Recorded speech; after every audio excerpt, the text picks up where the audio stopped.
Madame, Monsieur, bonsoir, bienvenue dans ce journal. Voici ce qui domine l'actualité. L'État déploie une politique de construction et de mise à niveau de plusieurs hôpitaux dans le pays. La lutte contre la Covid-19 n'arrête pas les chantiers en cours. Les travaux du CHR d'Aboisseau sont au niveau des finitions, les urgences, la réanimation, le bloc opératoire et la morgue, des ouvrages à la pointe de la technologie qui sortent de terre. Il y en a de toutes sortes, d'autres de plus fantaisistes et donc sans protection. Des masques qui ne respectent pas les normes en vigueur. Des fabricants mettent sur le marché des milliers de ce produit. Codinorm veut désormais mettre de l'ordre. Focus sur cette activité dans ce journal.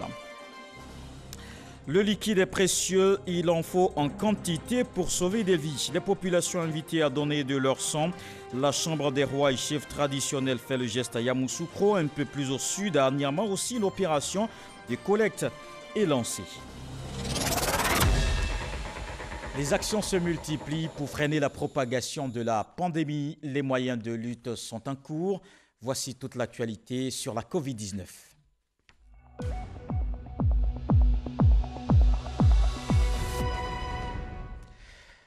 C'est un vaste programme de rénovation des hôpitaux et de construction en cours dans le pays. Un nouveau CHR sort de terre à Aboisseau, 30 milliards de francs CFA d'investissement.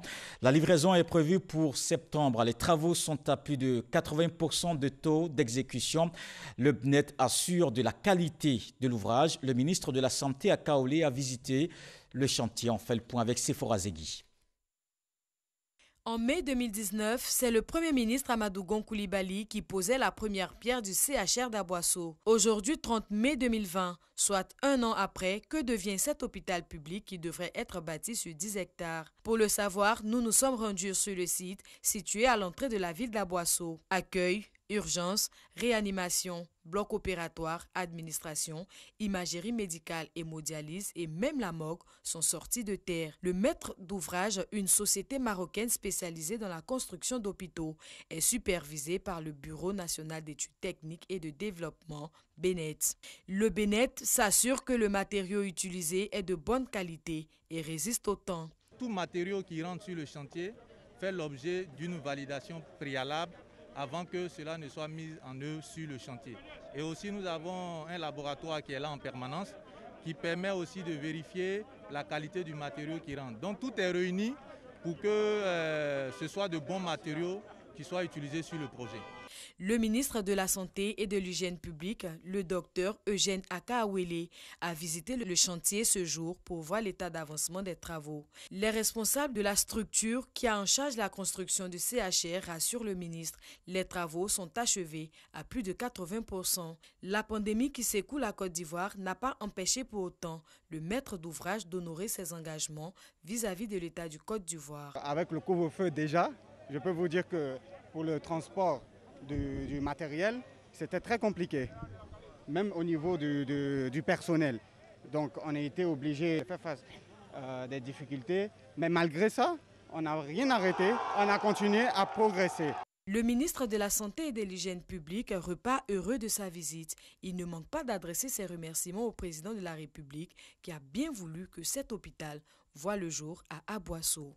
L'on note que tous les grands travaux sont terminés, qu'ils sont dans la phase de finition. Donc nous ne pouvons que être satisfaits donc, de ce que l'entreprise tient ses engagements. Ce chantier a fini par convaincre la population d'Aboisseau de ce que nous avons affaire à un champion qui fait ce qu'il dit.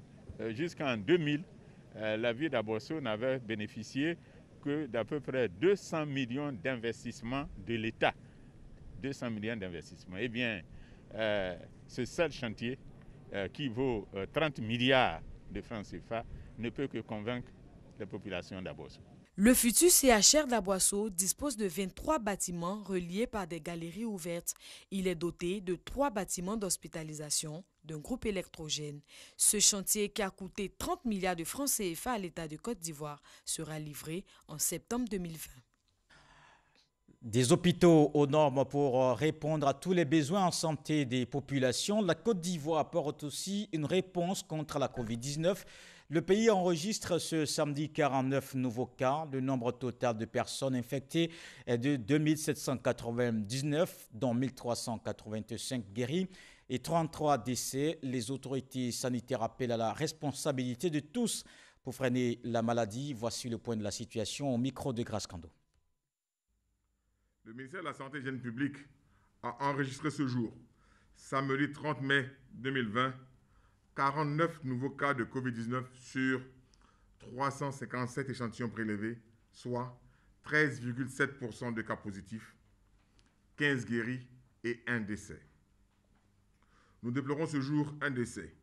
Il s'agit d'un patient de 77 ans, arrivé décédé dans un établissement sanitaire privé le 28 mai 2020. Le diagnostic Covid positif a été fait post-mortem. Il avait des antécédents de diabète et d'hypertension artérielle. Le ministre de la Santé et de l'Hygiène publique présente ses condoléances à la famille éplorée. À la date du 30 mai, la Côte d'Ivoire compte donc 2799 cas confirmés, dont 1385 personnes guéries, 33 décès et 1381 cas actifs. Le nombre total d'échantillons est de 26 905. Le ministre de la Santé et de l'Hygiène publique rappelle aux populations que le virus continue de circuler dans notre pays et que le risque de contamination à la COVID-19 demeure. La pandémie n'est pas terminée. La maladie est toujours présente en Côte d'Ivoire. Le ministre de la Santé et de l'Hygiène publique en appelle à la responsabilité et au civisme de la population afin de respecter les mesures barrières, notamment le port du masque pour vous protéger et protéger les autres. Si vous toussez, avez de la fièvre et des difficultés respiratoires, n'hésitez pas à vous rendre dans un des centres d'accueil et de dépistage COVID-19 ou appeler le numéro gratuit suivant, le 101, le 119, le 125 et le 143. Le ministre de la Santé et de l'Hygiène publique remercie et félicite tous les acteurs du système de santé pour leur engagement et leur dévouement dans la lutte contre la pandémie. Je vous donne aussi des chiffres ailleurs dans le monde. En Afrique de l'Ouest, d'abord, le Ghana, 7768 cas confirmés, 35 décès. Le Burkina Faso enregistre 847 cas confirmés, 53 décès. 3656 cas confirmés, 22 décès en Guinée. Au Libéria, c'est 280 cas confirmés, 27 décès. Et puis au Mali, il y a 1250 cas confirmés, 76 décès. Dans le monde entier, on note 6 099 052 cas confirmés, 368 993 décès et 2 702 890 personnes guéries. Ici en Côte d'Ivoire, le gouvernement fait le point au quotidien de la gestion de la pandémie. Les populations invitées au respect des mesures de lutte édictées. Il y a eu allègement de certaines restrictions, mais il faut garder la vigilance et la prudence. La COVID-19 est toujours présente dans le pays.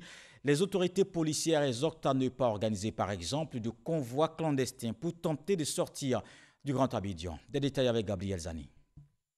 L'état d'urgence et l'isolement du Grand Abidjan ont été prorogés au 14 juin prochain par le Conseil national de sécurité. Le porte-parole de la police revient sur les raisons de cette nouvelle décision au point presse quotidien du gouvernement. Toutes les opérations terrain des forces de défense et de sécurité ont visé et visent à suffisance l'accompagnement sécuritaire de tous nos concitoyens, quel qu'en soit le statut social, employé ou employeur, dans la conduite de leurs activités quotidiennes, de jour comme de nuit. Parce que tous les travailleurs comptent pour l'État ivoirien, il fait cette mise en garde contre ceux qui organisent des convois clandestins à cause de la reprise des cours dans les écoles, les lycées et collèges. Notre message s'adresse à nos concitoyens, parents d'élèves, étudiants, élèves eux-mêmes, enseignants, encadreurs du personnel éducatif, et leur dire, on peut être en retard, et puis demander par groupe à Madame le ministre de rouvrir les convois, que d'aller s'adonner à des aventures périlleuses, comme celle auxquels nous sommes en ce moment en train d'assister. Bien entendu, cela ne se fait pas impunément. Vos forces de défense et de sécurité y veillent. Et chaque fois que de besoin, les contrevenants sont interpellés et déférés devant les tribunaux. Le coronavirus circule toujours à Abidjan, le foyer de la maladie. L'augmentation des cas positifs ces 3 derniers jours montre, entre autres raisons, que les mesures barrières ne sont pas suffisamment respectées. Cela pourrait traduire non seulement la circulation active du virus dans notre pays, mais aussi le renforcement des capacités de dépistage et de la sensibilisation. Aussi, ces données invitent à davantage de prudence et à la remobilisation de tous pour vaincre ensemble cette pandémie. Depuis la survenue du coronavirus, malgré la faible létalité et le nombre croissant de guérisons, les centres de santé sont de moins en moins fréquentés. Le constat au niveau de la santé de la mère et de l'enfant depuis l'apparition du premier cas de Covid-19 est le suivant. Une baisse des consultations prénatales CPN1 de mars à avril 2020 comparativement à la même période en 2019. Une baisse des accouchements en milieu hospitalier d'environ 1348 par rapport à la même période en 2019. Le taux de décès maternels en Côte d'Ivoire fait partie des plus élevés au monde. Si cette faible fréquentation des structures de santé perdure, elle aggraverait davantage la situation antérieure déjà préoccupante de santé de la mère. Une baisse d'environ 12 points des couvertures vaccinales pour tous les antigènes, avec le risque de voir apparaître des épidémies de maladies évitables par la vaccination. On constate également une baisse de la vaccination, surtout celle des enfants. Pourtant, le coronavirus n'efface pas les autres maladies. Et dans la lutte contre la Covid-19, on s'arrête ce soir sur ce document que nous vous proposons. Il est consacré à la fabrication parfois des masques de fortune. Un peu partout, des personnes s'adonnent à l'activité au mépris de toute règle et normes. Des milliers de produits sont ainsi mis sur le marché sans aucun respect de la qualité exigée. Pourtant, un protocole est bien en vigueur. Lutte contre la Covid-19 sur les traces des fabricants de masques, un sujet de Gabriel Zani. Avec le coronavirus, si certaines affaires sont au ralenti, d'autres par contre connaissent une nouvelle vie. Des centaines de masques, voire des milliers, sont produits par jour dans ces ateliers situés au grand marché d'Adjamé. C'est un peu la copie des masques originaux qu'on essaie de faire avec ce qui est sur place en Côte d'Ivoire ici. Les gens demandent, ça manque. Donc on est obligé de faire ça aussi pour aider un peu la population à se protéger tellement. Un élan de solidarité ajouté à une ignorance qui favorise plutôt la propagation du virus. Du non tissé, mais en grammage très faible, de l'ordre de 30. Alors qu'on demande un minimum de 65. Même doublé, ça ne protège personne. Vous voyez? Il faut savoir l'origine de la matière de très très mauvaise qualité. Tous ces masques ne sont pas des masques barrières. D'Adjamé à Koumassi, en passant par Trècheville, Makori, les ateliers de couture ne cessent de tourner. Un masque, c'est deux étoffes, d'accord, qui sont positionnées ensemble. Ensuite, ça passe sur une autre étape pour créer le pli jusqu'à la finition. Ça nous crée plusieurs épaisseurs qui caractérisent la barrière du masque. Donc, il faut trouver le bon équilibre entre le nombre d'épaisseurs de tissu, la respirabilité et le confort. C'est tout un ensemble de critères qui rend le masque, qui caractérise la certification du masque par le laboratoire Codinom. Produire des masques de qualité et barrer la route à la Covid-19, Codinom a édicté ces normes à l'endroit des acteurs et sont accessibles à tous. La norme nationale sur les masques barrières prescrit les exigences de qualité, les essais à réaliser, la confection et l'utilisation des masques barrières. Cette norme a été élaborée en s'appuyant sur l'expertise nationale et étrangère. Des mairies se mettent aussi aux normes. Au centre de formation Samungeta de la commune du Plateau, des bénévoles ont été recrutés pour produire des masques qui seront distribués gratuitement aux habitants et aux entreprises. On a ce modèle-là qui nous a été recommandé par Codinom. Je fais la coupe, je donne aux filles. Elle coupe la doublure, on met le matériel à mettre là-dedans, la viseline. Et après ça, je donne aux jeunes pour piquer. Quand ils piquent, ils retournent. Quand on finit de retourner, on repasse, on fait les plis. Après ça, on fait un autre repassage qui va nous donner ça. En plus de sa coupe, ce masque est réutilisable. Si son entretien est bien maîtrisé, il profite à son utilisateur. Cela dit, ce type de masque doit être lavé après chaque utilisation à 60 degrés pendant au moins 30 minutes. C'est en cela que la qualité du tissu est essentielle. Dans ce laboratoire affilié à Codinome, les échantillons de tissu de masques sont testés. Donc quand l'échantillon vient sous forme de masque, il faut déjà enlever les jeux de briques pour avoir un état normal comme ça. On place le masque. Ça c'est pour faire la masse surfacique. C'est ça, on va peser pour avoir la masse du masque en fait. Ici c'est pour vérifier la nature fibrique. Pour voir le masque que vous avez envoyé, quelle est la composition du max. C'est pour voir est-ce que c'est du coton ou soit un mélange du coton, du polyester, du polypropylène. Donc ici on a notre microscope avec une caméra déjà intégrée qui permet de visualiser les images à partir de notre écran. L'échantillon est placé ici. Et puis ici maintenant, il faut serrer l'échantillon.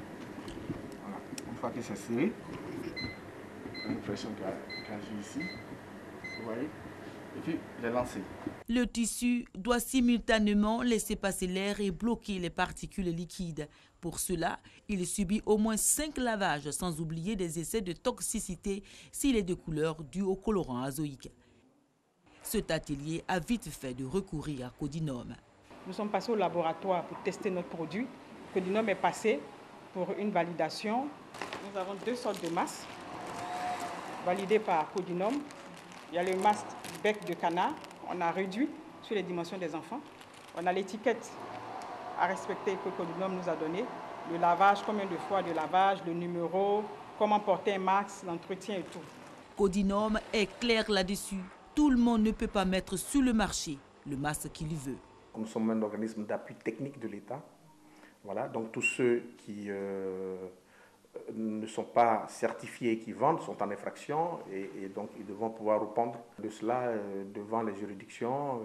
C'est un chantier qui est ouvert à tous, mais il faut justifier d'une certification à Codinome pour pouvoir vendre sur le marché. Aujourd'hui, seulement une vingtaine d'entreprises sont certifiées par Codinome pour produire de véritables masques barrières. Pourtant, tout le monde en produit à cause de la forte demande au mépris de la santé et avec toutes sortes de fantaisies. Pour sa part, l'État de Côte d'Ivoire a passé une commande de 200 millions de véritables masques barrières, dont près de 27 millions ont été déjà livrés et distribués aux populations. Et dans la lutte contre la Covid-19, il faut se doter de son masque, mais avec ce qui est recommandé, comme le font certains fabricants. Et c'est bien ce produit recommandé qui est offert aux élèves et enseignants dans cette reprise de l'école. Le député Charles Niaouré apporte son soutien aux établissements d'enseignement primaire et secondaire de Ndoussi. Il a offert des cache-nez et des kits de prévention. Abou Sanogo. La réouverture des établissements d'enseignement préscolaire, primaire et secondaire est effective à l'intérieur du pays, mettant fin à plus d'un mois de congé des élèves de cette partie de la Côte d'Ivoire. Pour la reprise, le député Charles Niaouré est allé apporter son soutien et son encouragement à l'inspection de l'enseignement primaire de Ndoussi, les bras chargés. Des seaux à robinet pour le lavage des mains, des gels hydroalcooliques et des cache-nez remis pour faire observer les mesures barrières dans les établissements de Ndoussi. Le donateur Charles Niaouré, cadre de la région, délégué départemental RHDP de Ndoussi-Bolville, a appelé l'inspectrice de l'enseignement primaire à poursuivre la sensibilisation de ses personnels contre la Covid-19, geste salué par les bénéficiaires. Je vous demande de vous associer à moi pour lui dire merci infiniment. Parce que celui qui vient vers toi pour te mettre dans les conditions pour que tu travailles sainement et aisément, je pense que c'est celui-là qui veut ton bien. Répondre à un appel qui est celui de vous apporter notre modeste soutien dans le redémarrage donc du système éducatif en cette période de coronavirus. Un geste de solidarité que Charles Niaouré compte poursuivre en faveur des populations pour briser la chaîne de contamination du coronavirus Covid-19. Le monde agricole n'est pas oublié dans cette lutte contre la Covid-19. À côté de l'appui de l'État, le secteur privé veut contribuer à protéger les producteurs de cacao contre la maladie. Le groupe CEMOA a fait don de kits de prévention à ses acteurs. Un geste du chocolatier dont nous parle Walter Amadou Ouattara. La crise sanitaire de la maladie à coronavirus impacte plusieurs secteurs d'activité, dont le secteur de l'économie. Face à la pandémie, la société chocolatière CEMOA a décidé de s'inscrire dans la lutte contre la COVID-19. Ce sont des seaux dotés de robinets, des gels mains, du savon liquide et des cartons de chocolat qui ont été remis aux producteurs de cacao. Coût global de ces dons, plus de 50 millions de francs CFA. Pour le directeur général de CEMOA, ce geste est un appui qui vise à soutenir l'État ivoirien dans la lutte engagée contre la COVID-19.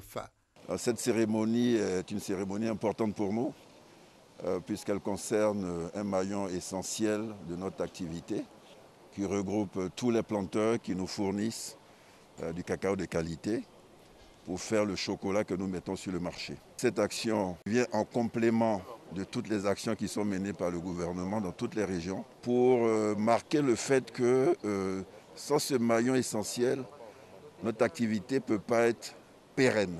Heureux de recevoir ces dons, les bénéficiaires assurent que des campagnes de sensibilisation seront menées sur le terrain afin de faire prendre conscience à davantage de personnes. Je tiens à leur dire merci beaucoup pour le geste qu'ils ont fait. Ils ne sont pas restés indifférents et aujourd'hui, ils nous ont prouvé encore qu'ils sont avec nous. Sur le terrain, je pense qu'on va aller batailler dans nos différentes sections pour le bien-être de nos producteurs. Nous disons merci au directeur général et tous ses collaborateurs. Ce sont plus de 30 coopératives de producteurs de cacao qui ont reçu ces kits de prévention de la part du chocolatier. La lutte contre la COVID-19, mais il faut aussi penser aux autres pathologies qui existent malgré la pandémie. Le sang manque encore plus en cette période de crise sanitaire. Les populations invitées à donner de leur sang, la Chambre des rois et chefs traditionnels répond à cet appel. Une opération de don de sang organisée à Yamoussoukro. Kader Sogodogo. Les besoins en sang de la Côte d'Ivoire sont autour des 200 000 poches l'an. Depuis le déclenchement de la pandémie du coronavirus, les acquis en matière de don de sang sont reconsidérés. Les donneurs se font rares. La chute avoisine les 70%. Les responsables du Centre national de transfusion sanguine ont donc récemment tiré sur la sonnette d'alarme. Un cri qui a eu un écho favorable auprès du ministère, auprès du président de la République chargé des relations avec les institutions de la République. Il vient de lancer un vaste programme de collecte de sang auprès des institutions de la République. Le ministre Gilbert Koné Kafanda, ministre auprès du président de la République, chargé des relations avec les institutions de la République, a lancé un appel à l'endroit des institutions pour que, à leur niveau, on puisse répondre à cet appel du Centre national de transfusion sanguine en procédant à un don de sang, afin que cela puisse, à notre niveau, au niveau des institutions, au niveau du ministère, cela participe donc à soulager les populations qui font face à un manque de sang. Première étape, la Chambre nationale des rois et chefs traditionnels. En participant à cette opération de don de sang, la Chambre nationale des rois et chefs traditionnels voudrait participer à l'élan de solidarité. C'est un acte de solidarité et mieux, c'est un acte qui met en valeur la première valeur de notre devise, c'est-à-dire l'union. Tous fiers de participer à cet élan de solidarité. Voilà ce que j'ai donné et je suis fier. C'est un acte de patriotisme et j'invite tous les Ivoiriens à faire comme moi. Une bouffée d'oxygène pour nos hôpitaux. Vraiment, c'est une bonne occasion que nous allons saisir. On ne s'entendait pas à la réaction d'une telle institution et on lance un appel aussi à toutes les autres institutions. Et de là, nous allons prendre cette initiative au sérieux et puis aller aussi vers les populations. Après la Chambre nationale des rois et chefs traditionnels à Yamoussoukro, le cap sera mis sur les autres institutions de la République. Et en attendant de Yamoussoukro à Abidjan, la préoccupation est partagée partout dans le pays. Le liquide est précieux. Il faut plus de sang pour sauver des vies. Les initiatives se multiplient. L'opération Vision 2020 pose ses valises à Niama. Une action citoyenne est lancée pour collecter 1000 poches. Didier Nguessan. Renseignement médical, prise de température et de poids, suivi de la consultation et du prélèvement de sang. C'est le parcours auquel se soumet la population d'Anyama, venue en grand nombre et de façon volontaire donner son sang. L'opération Vision 2020, Amadou Gonkolibali, initiatrice du don, veut récolter 1000 poches de sang. Nous avons ciblé Anyama en 5 secteurs. Chaque secteur est censé nous apporter 200 personnes. Et la réalité est qu'il n'y a pas de sang. Nous, à Vision 2020, nous refusons cela. Nous sommes là. Nous allons faire le tour de la Côte d'Ivoire, nous allons sensibiliser les gens pour que chaque Ivoirien, chaque personne qui réside en Côte d'Ivoire ait la culture du don du sang pour pouvoir sauver les vies. Cette action citoyenne vient soulager le Centre national de transfusion sanguine qui, selon le ministère de la Santé, enregistre 70% de baisse de fréquentation. Les donateurs appellent à la mobilisation. En donnant mon sang, je peux sauver des vies. Voilà pourquoi je suis venu donner mon sang ce matin. Ceux qui sont à la maison, ceux qui n'ont jamais essayé, je les encourage à venir donner le sang. C'est très important. Ça peut sauver nos frères aussi. Bon, il est important ce matin de venir donner mon sang pour sauver des vies. Donc voilà pourquoi nous sommes là ce matin. Bon, nous encourageons aussi tous nos frères et sœurs qui n'ont pas pu effectuer le déplacement, qu'ils viennent. C'est très important. Cette opération de don de sang a déjà visité les communes d'Abobo, Trècheville, Yopougon, Boaké et Korogo. Dans l'actualité politique, le RHDP prépare octobre 2020, date de la présidentielle. La révision de la liste électorale, vous le savez, est prévue du 10 au 24 juin prochain. L'organe chargé des élections du parti forme ses militants. Les responsables locaux invités à mobiliser sur le terrain pour plus de personnes enrôlées. Cheikh Koné. À 150 jours de l'échéance électorale d'octobre 2020, le Rassemblement des oufoutistes pour la démocratie et la paix, RHDP, veut mettre en mission les compétences issues de ces structures en charge des élections, de l'organisation et de l'implantation du parti sur toute l'étendue du territoire. Le but de tout cela, c'est quoi? C'est de faire en sorte que les lieux de recensement soient pris d'assaut, pris par nos sympathisants, à cause du bilan du président Alassane Ouattara, du bilan de son Premier ministre, du bilan de tout le gouvernement du RHDP. Noir de monde pour aller se faire enrôler, surtout les nouveaux électeurs. Ces structures, choisies sur la base de leur nature opérationnelle, ont été invitées par le ministre Mamadou Sanogo, directeur exécutif adjoint chargé des élections, à faire preuve d'humilité, de prudence et d'anticipation à l'approche des joutes électorales. Il a par ailleurs invité tous les sympathisants du RHDP à s'inscrire massivement sur la liste électorale. Les informations en notre possession font état de ce qu'il y aura à peu près 10 800, voire 11 000 lieux d'enrôlement. Il faut que tous ces lieux d'enrôlement soient pris d'assaut pour que les uns et les autres aillent se faire enrôler. Les participants du dit atelier venus des organisations des femmes, des enseignants et des jeunes ont salué l'initiative. Cette élection demande que tous les Ivoiriens soient inscrits sur la liste électorale, mais de façon particulière, nous au RHDP, il faut d'autant plus mobiliser la base et inviter les militants pour que la victoire soit effective au soir du 31 octobre 2020. Au sorti de cet atelier, selon les responsables du parti, un fichier de formateurs sera constitué et régulièrement consulté jusqu'au lendemain du 31 octobre 2020. Et sur le terrain, la jeunesse féminine et professionnelle du RHDP veut plus de personnes enrôlées dans la région de Boaké. Une campagne d'intensification de l'enrôlement est lancée dans la ville de Boaké. Les militants du parti appelés à s'inscrire massivement et une action qui a le soutien des cadres de la localité. Charles Tatou. Les femmes leaders des structures féminines du RHDP sont à l'épreuve de leur dynamisme pour le rayonnement de leur formation politique. Stratégie adoptée par la direction de la jeunesse féminine et professionnelle du RHDP. La sensibilisation des militantes à l'enrôlement en vue de l'obtention de leur pièce d'identité. Cela afin de leur permettre d'avoir accès à la carte d'électeur pour voter massivement le candidat de leur parti à la présidentielle d'octobre 2020. Moins d'un mois pour ratisser la totalité de tous nos sympathisants et militants avant l'ouverture de l'inscription sur la liste électorale. Et c'est là que les élections se jouent et ce que je vois à Bouaké me rassure. Dans les régions du Vé-Baoulé, par exemple, de jeunes dames dévouées, prêtes à y servir la mission de sensibilisation ont été choisies. Rebecca Yao à la tête de cette mission dans le Vé-Baoulé. La jeunesse féminine du Vé-Baoulé, mise en mission par la présidente nationale Nassene Batouré, est déjà au travail afin de relever ce défi. Elle a sensibilisé les militantes, les sympathisantes, les nouveaux majeurs et sa dextérité lui a permis de compter aujourd'hui à son actif 1000 nouveaux adhérents au RHDP, 1000 jeunes filles qui disent oui au RHDP. La ville de Bouaké, cadre du lancement de la campagne d'intensification de l'enrôlement dans le Vé-Baoulé.